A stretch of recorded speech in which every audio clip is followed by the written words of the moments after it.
Welcome back to Shadows of Brimstone. It has been a very long time since the lawman and the bandido closed all of the seals down in Cynder. For us, not for them. Well, for me anyway. It's been a while since I've been able to play. I'm going to try and get back on a painting schedule and a playing schedule because I do love this game. So after breaking the seals, or closing the seals, they're heading back up to town. They don't have a whole lot they need to do. They didn't really use much in the way of their side bag tokens. I've reset their grit. They both have corruption they need to get rid of. And they have not enough experience to go up a level. But I have reset their hit points, reset their sanity, and now it is time to figure out what kind of town they're going to. So we are rolling on a d6, and it is a 5. So they are going to a large town, which means they automatically get a travel hazard, and on a 1, 2, or 3 they get a second travel hazard. So the lawman, he gets a second travel hazard. And the bandido does not. So we're going to put this dice here so we know that. So let's do the travel hazards, and then I will set up the oh, we've got to do type of town. The specialty type of town they're going to will be on 2d6. And it is a 7, which I think is a standard frontier town. I seem to get that a lot. Which of course the odds are you're going to get that one.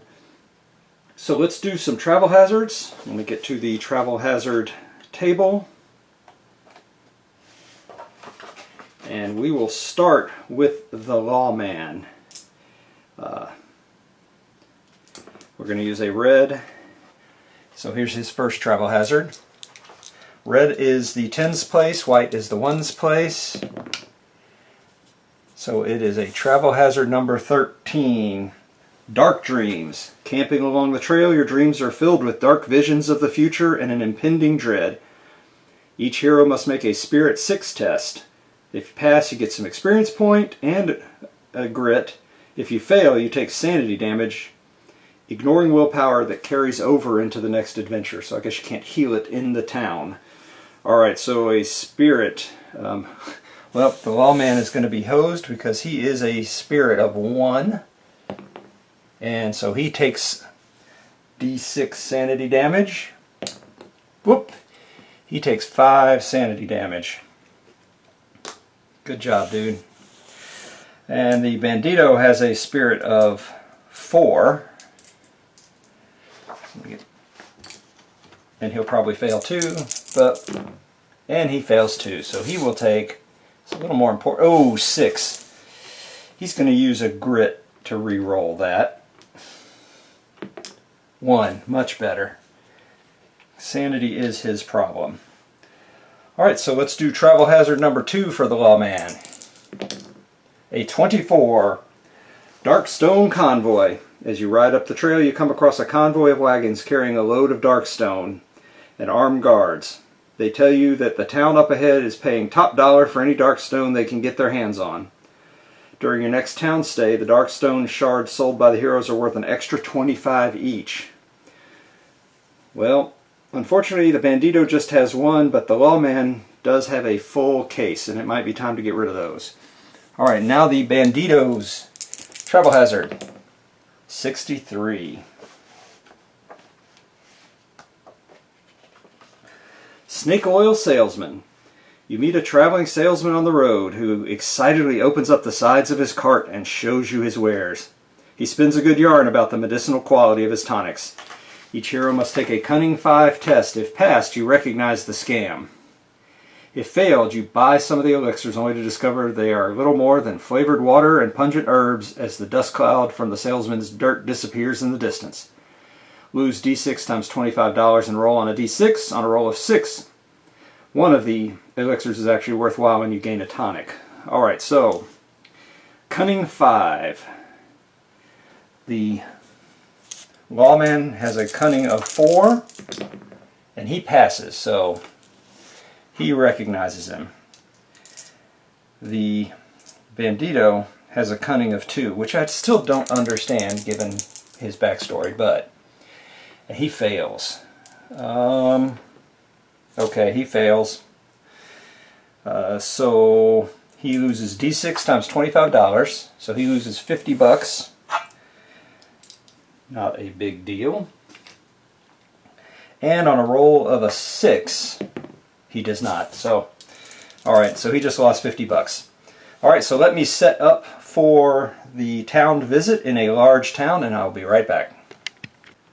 Alright, so here's the large town. Let's see what's going to actually be in it. I've mixed these up, and they were actually all face down when I dumped them out of the bag, so I don't know what any of them are, but we got a general store, a doctor's office. We need something that can get rid of corruption. Mutant quarter, smuggler's den, blacksmith, street market, church, and a sheriff's office.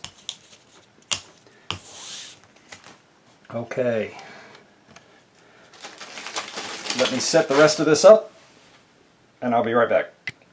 Alright, so it is set up. I've pulled out all the cards for each of these places, and our bandido and the lawman are going to spend their $10 to be in the hotel. And I'll just write all this down.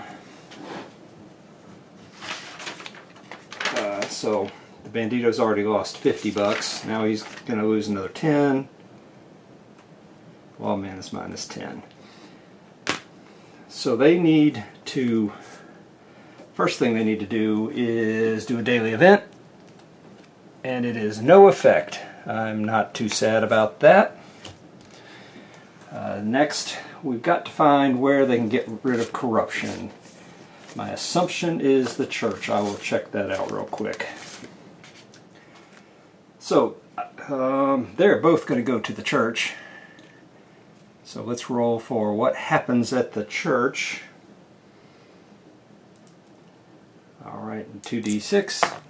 It is a 6. Faith to the Forsaken. The preacher's fiery oratory echoes through the mostly empty church. No event. And since they both went, I'm going to assume we have to do a second one as well. And that is an 8, which is the same. Faith to the Forsaken.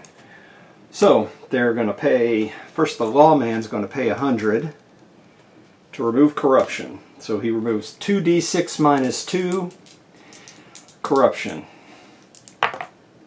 Ooh, he only removes 1 corruption. I think he's going to go ahead and he's going to do it a second time. And he removes his other corruption. If you roll double ones, that's minus 200 by the way. If you roll double ones, you end up taking a bunch of sanity damage. Alright, so now, Bandido. He removes 7 minus 2 is 5, so all of his is gone as well. That was a well spent $100 for him. And now they will go, that's really, let's see, well, they can't do anything else. They do have one thing they want to sell. That's it for the church, unless nobody needs to be resurrected. They don't have any madnesses on them. And do they want to buy anything? Is there anything that helps against demons? Nope, there's nothing else for them to do. So they will go back to the hotel. And then on a 4+, something interesting will happen based on the next mission. Not yet. Alright, so they're going to each pay another $10. Oh, I forgot. And if they roll a 1, no. Alright, so we're moving on to day 2. I'm going to draw an event. Town Daily Event. We found something. Each hero may make a lore 4 test to investigate. 10 experience points for every 4 rolled. For any ones, take horror hits, and if you roll any sixes, you found something of value. Alright, so lore test for the bandido. His lore is 3, and he doesn't pass. Oh, but he did roll a 1. He takes d6 horror hits. 5 horror hits.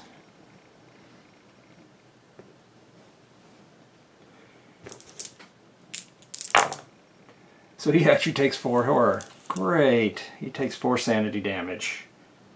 He does not have spirit armor. He has regular armor. So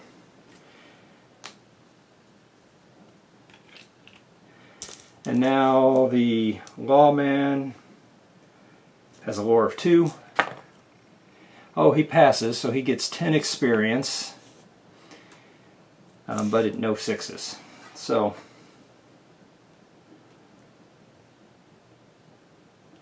okay, and they are not even close to getting to the next level.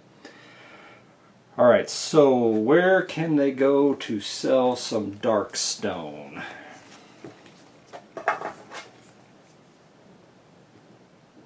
Because it's plus 25. I guess they could go to the mutant corner. It'd be nice to heal some sanity too. General store does not buy dark stone. Yeah, unfortunately we don't have a frontier town or a frontier outpost, so lawman is going to go to the street market.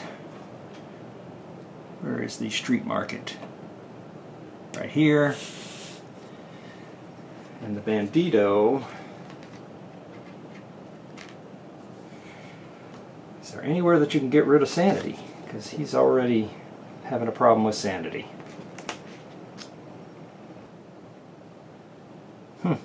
There is nowhere that we can get rid of sanity. So that's gonna stink.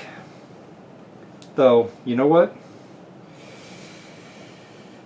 They are each going to use a whiskey because they have them in their bag. So red is the bandido, white is the lawman. I just need to double check. I think it's 1d6.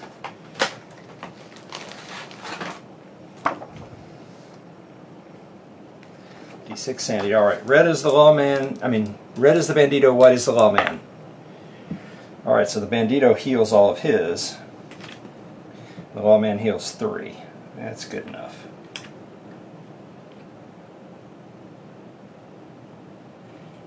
And that means the bandido is going to go somewhere where he can buy more whiskey.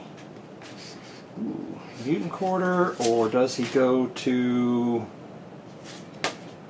the gambling? Is there a gambling hall? No. How about a general store? You know, you'd think with all that we had,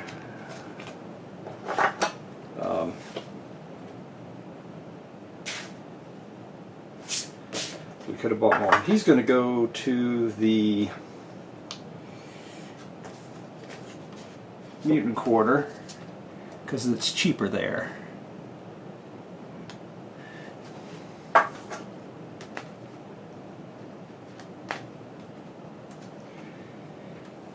Alright, so now they're daily events. So at the mutant quarter,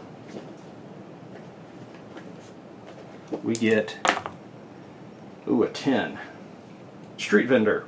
The local street vendor recognizes your efforts both as a hero and an advocate for mutants. Gain 25 experience points. That's a good one.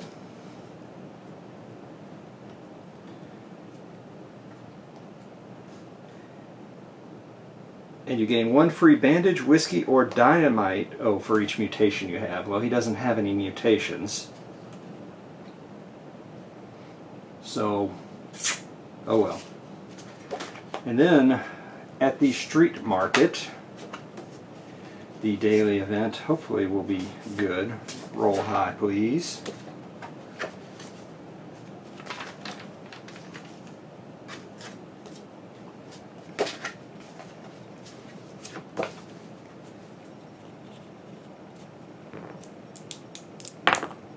is a 5. That's not good. Market prices up.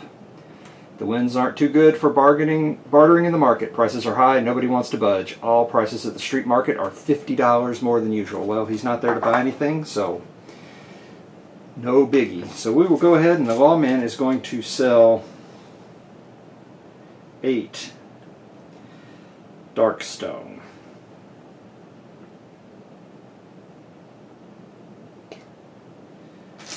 Alright, so we are going to have to do... I think he has one... No, he does not have one lying around. So he just has his 8. So I'm going to have to roll this. Do I have... I'm going to have to go twice. So it's a P dice times 20, but there's plus 25 each, so that's 8. So he's got 200 right off the top. Oh, that's a good roll. So there's another 200. So 420. So we're at 620. And then we have 820. 870, 80, 90. 890 gold. So let me add that in there. Not that we need that. And can he see, and he's going to sell his axe because we don't need this axe. And that's another 200.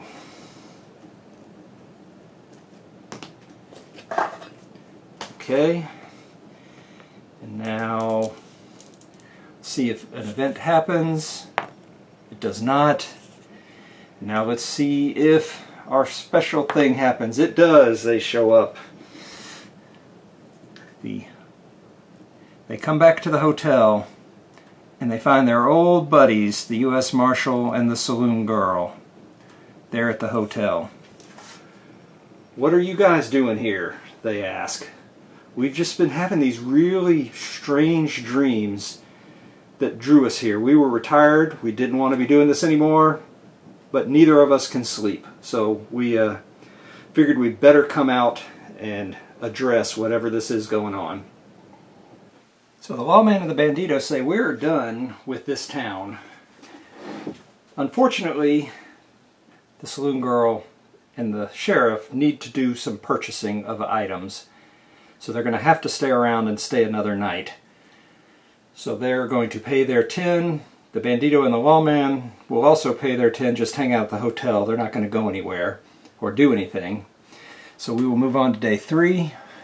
We'll have a no effect. That is good. And now the lawman, so they need to get some side bag tokens. The U.S. Marshal only has a swamp fungus, which is pretty useful. But the saloon girl has a nectar and an exotic herb. So the exotic herbs will get rid of corruption. And the nectar, I don't remember what the nectar does. The swamp fungus gets rid of D6 wounds and D6 sanity. That's a pretty cool one. The nectar, on the other hand, I got to go look it up. And it's taking up a side bag spot. It's probably something she's never going to use. I've forgotten. Oh no, it helps you get grit. It lets you get some grit. So might be useful. Might be useful. So I think the U.S. Marshal is going to go... I think he's going to go to the mutant quarter. He has plenty of gold. So he's going to the mutant quarter, and the saloon girl, I think she will go to the general store. The other guys are just going to hang tight. So at the general store, what happens? It's a 6. No event. Business as usual. And at the mutant quarter, 5. Little thief. A mutant street urchin bumps into you with a "Sorry, mister," and takes off running. Doesn't take long to realize that she swiped the contents of your pocket. Make an agility 5 test to catch the thief. If you pass, you gain 20 experience. If failed, she gets away and discard D3 side bag tokens or D3 Darkstone. So his agility is 5. And what is it, an agility? An agility 5 test. And he passes, so he gets 20 experience. And he catches her. And sends her on her merry way. Alright, so he luckily didn't lose his swamp fungus. And the lawman is going to the marshal. Oh, I'm going to be back in this lawman versus marshal, always screwing it up. So he can buy 2 bandages. She should have gone here too because they're cheaper. So he's going to buy 2 bandages. And he's going to buy 2 dynamite. And that's, I think, all he could buy. You know, I need to go check. I don't think he has anything that improved his side bag tokens. I will check that after I deal with the saloon girl. She can only buy 3 things, so she is going to buy 2 bandages and a whiskey.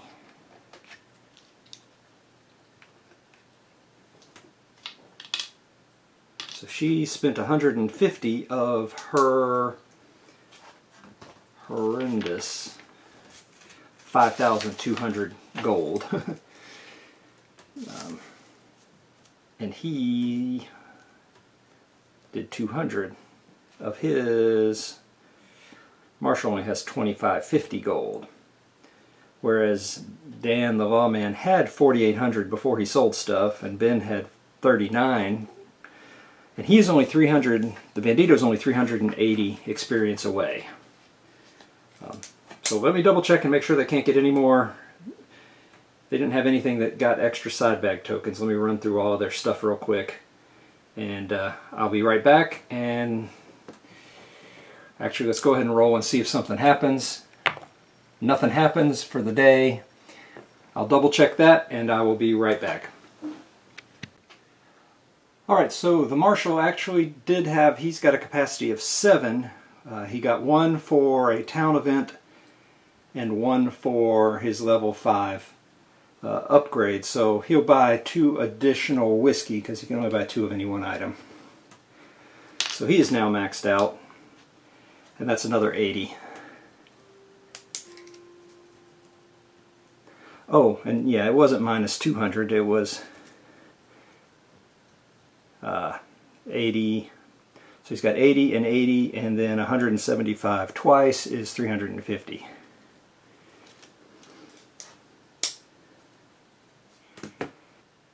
And that, I think that is it for right now.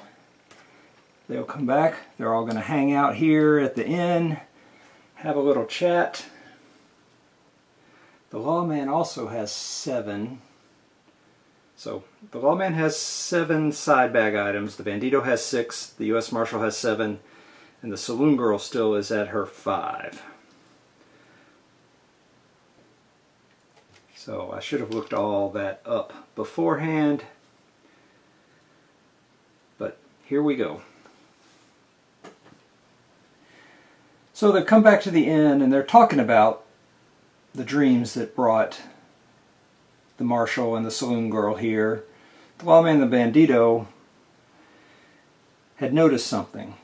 When they first rolled into town a few days ago, they couldn't help but notice that all the townsfolk seemed haggard and jumpy. The local saloon was selling more coffee than whiskey, and bloodshot eyes regarded them from every table. People spoke in hushed whispers of terrible nightmares filled with hideous monsters and vivid scenes of fire and death.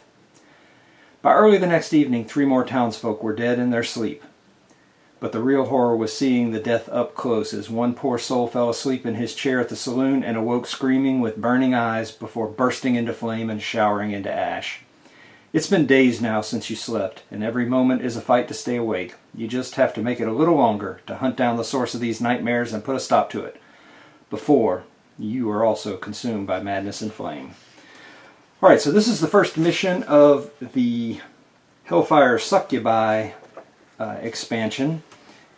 So the bandido and the lawman never made it too far from Cynder, and the marshal and the saloon girl have been sucked in because of nightmares.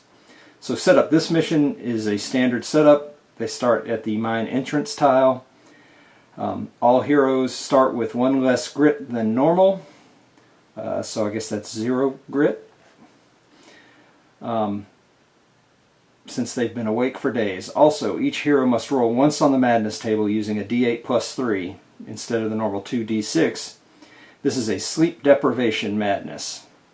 So sleep deprivation madness is, well, we'll talk about that in a second. The mission goal is to stay awake long enough to find 3 clues, which leads to the creatures haunting their dreams. Special rules. This is a Hellfire Succubi adventure, so it uses the enemy-themed adventure card, which I'll read in a minute. Special rules. Tricks of the mind. At the start of your activation turn, every hero automatically takes 1 horror hit as the lack of sleep begins to break down their mind. And then sleep deprivation. Whenever a clue icon is found, every hero makes a Spirit 5 test, which is really going to stink for the lawman since he has a spirit of 1. If successful, gain 10 experience. If failed, you nod off for just a moment, but it's enough for the evil to get in, and you have to roll on the madness table. If a sleep deprivation roll on the madness table gives a hero the lost to darkness result, that hero has fallen asleep and is consumed by the shadows, bursting into a shower of fire and ash.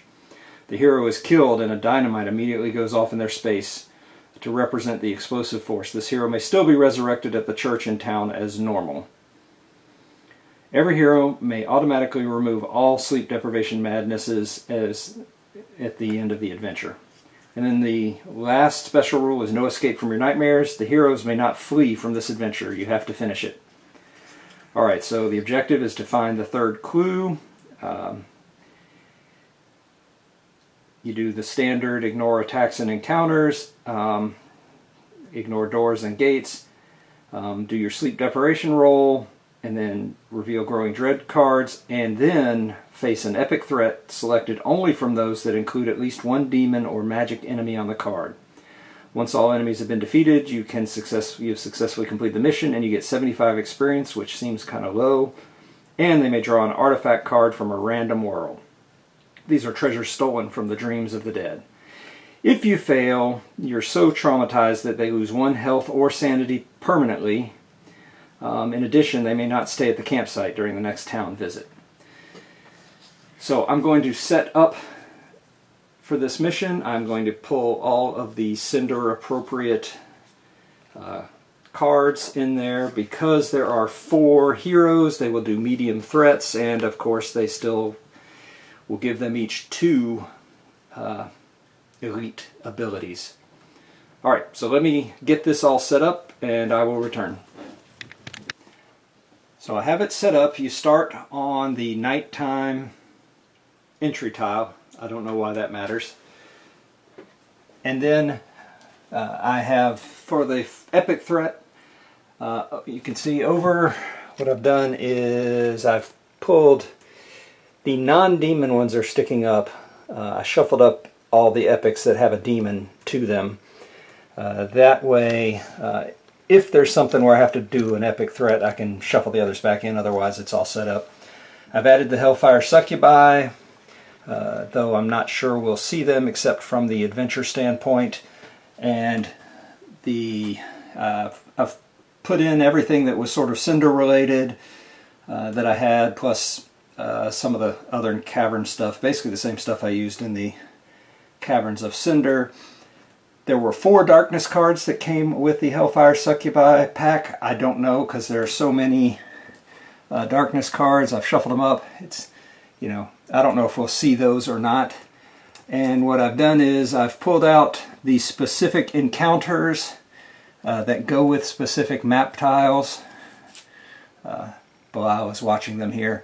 So I'll play the specific ones as they go. There's also encounters that are Hellfire Succubi specific, and I think that's pretty much it. map deck is set up. There's one special room that comes with the Hellfire Succubi setup, our expansion, so that's mixed in there. So I think that's pretty much everything. The special rules for Hellfire Succubi, the big ones are that males can't deal critical hits, which is going to be really stinky, and they get +1 attack against females. They are a demon, so at least the lawman gets his +1 for demons. He's also a lower initiative than them, so he'll get a +1 or 2 for that, +2 for that, plus his Beast Hunter rifle gives him a +1. So he might actually get some experience this go round.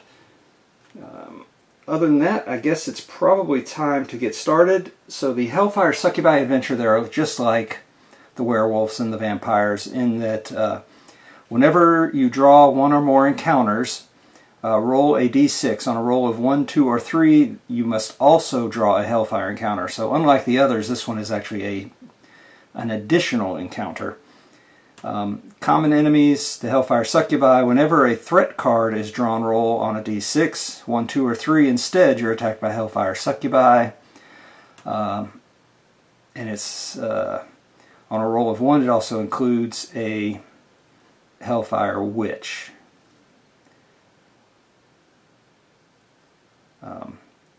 There are 4 of us, so it's P number of Hellfire Succubi. And then whenever Hellfire Succubi enemies are encountered, also roll on a d6. On a 1, 2, or 3, they get a trait, just kind of like the ghost, I've lost the name of the tribe, but the tribe, when those were horrible. The traits, well, the werewolves had them too. They were nasty. And then the Hellfire Witch, if you get that, she's basically a Hellfire Succubi who has a lot more health in combat and can cast spells, so that gets kind of nasty too. Okay, that's it. So I guess it is time to go ahead and get started.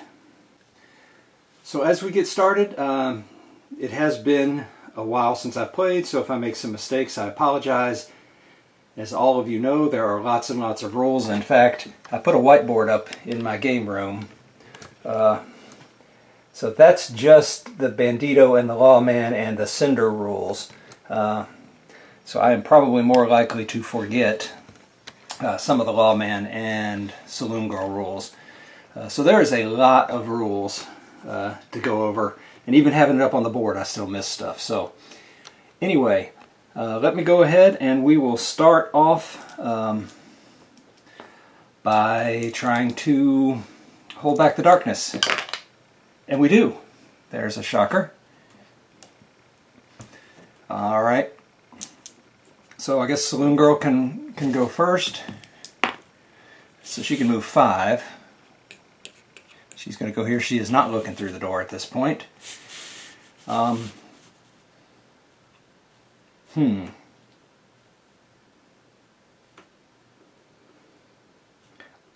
think I'm going to actually, I screwed up in my initial placement, and they don't have grit, by the way, but I'm going to have the lawman go next. Oh, and he goes 6, so that's actually 8 for him. 1, 2, 3, 4, 5, 6. You know what? He is going to go ahead and look through to the next room. He'll get his 5 experience, and it is the rail shoots. So let me get that together. Of course, it's the very bottom one. There it is.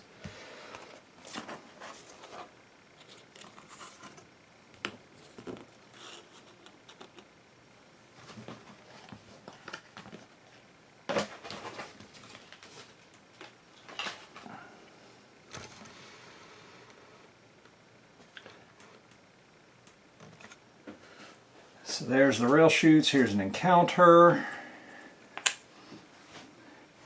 Now let's let the bandido go. He gets a grit at least.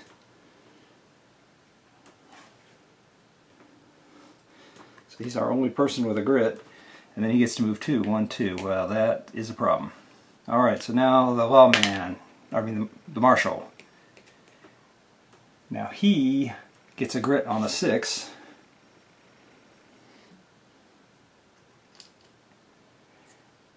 And that is the end of the turn. So let's flip it over.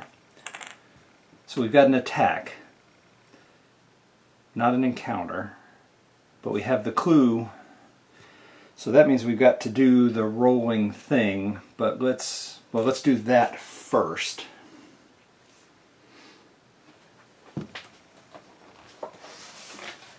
So they each have to take a spirit test. Oh, I forgot to roll for their madness to begin with. So they each have a sleep deprivation madness, and because of the scenario, you roll a d8 plus 3. So we'll have to write this down. So let's start with the bandido. What does he have? So he started out with a 5 and 8, the chills. When scavenging, ignore the first 6 you roll. Okay, I can live with that one. And I'm going to double check.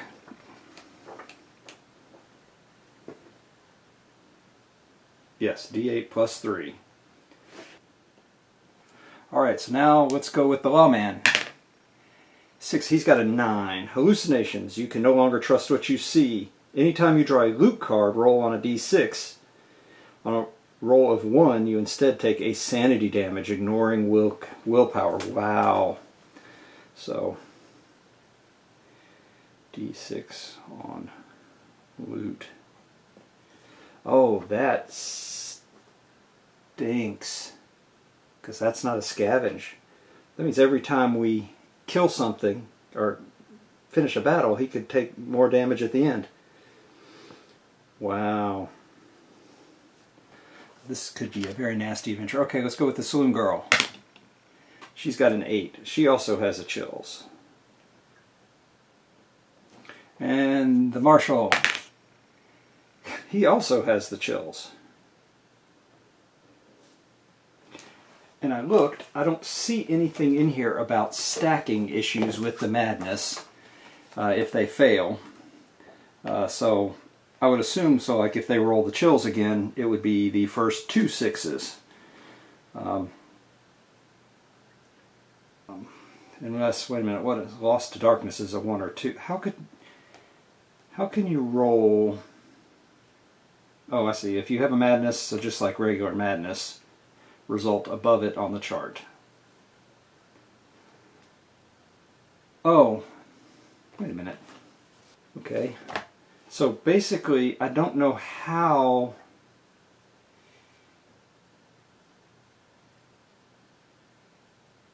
if you get a madness you currently have, use the result above it on the chart, the lower number. But we did a d8 plus 6, I mean plus 3. So I guess if you'd have to roll a 4. Yeah, this would be very hard. I don't know how you would get to Lost to Darkness with a 1 or a 2. I guess the only way you do is if you had Delusions, which was a 3, and you rolled a 1. Yeah, I'm going to look again. I know it says D8 plus 3. Yeah, so I don't know how you get that. Unless you had a 3 and a 4 already. And then you rolled a 1, which would give you a 4, which would bump it up to a 1 or a 2. Pretty unlikely. Okay, but anyway, here we go. So now we need to do our spirit test. So we'll start with the lawman, who's a spirit of 1. And so he fails, which means he has to take a madness. 1 plus 3 is 4. Okay, just as I said, you wouldn't do that. So he has delusions now. Or no, he's got the itching. At the start of each turn, he takes a hit. This could be ugly. Alright, so next is the bandido, who has a spirit of 4. And he fails. You know what? He is going to use that 1 grit he has to re-roll that. And he passes. Okay. Now, Saloon Girl has a spirit of 3, and she passes. And the Lawman has a spirit, the Marshal, he only has a spirit of 2. And he fails. Oh, does he burn his grit? You know what? Yep, he's going to burn a grit. And he passes. Wow, okay. Now it's an attack. So, because it is the Hellfire on a 1, 2, or 3, it's Hellfire Succubi. And it is not. There are Hellfire Succubi in the deck though, so let's draw what attacks us. D3 Shadow Lurkers. Oh, 3 Shadow Lurkers. I don't know what the X stands for. Alright, let me get the Shadow Lurkers and get their card. So here are the Shadow Lurkers. I have not played against them before. I just got them painted up right before I moved. And these guys,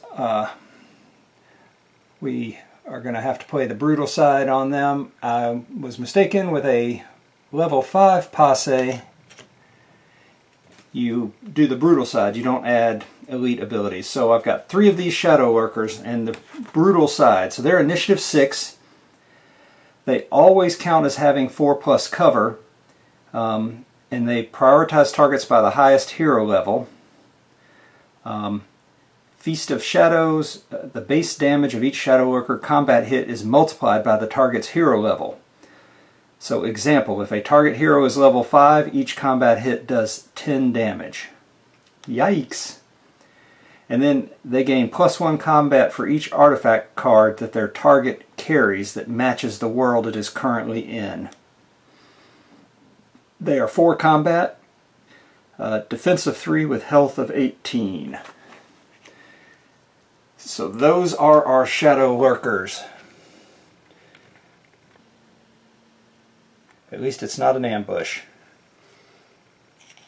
And there are 2 doors, so the one that doesn't have a door, 1, 2, 3, 4, 5, 6. So the direct across does not have a door. So, whoops, I guess they don't go there. So he's here. Well, it is the farthest away. Doesn't matter, because I think they're fast enough. Their move is 6, so it doesn't matter where I put them. They're going to be there.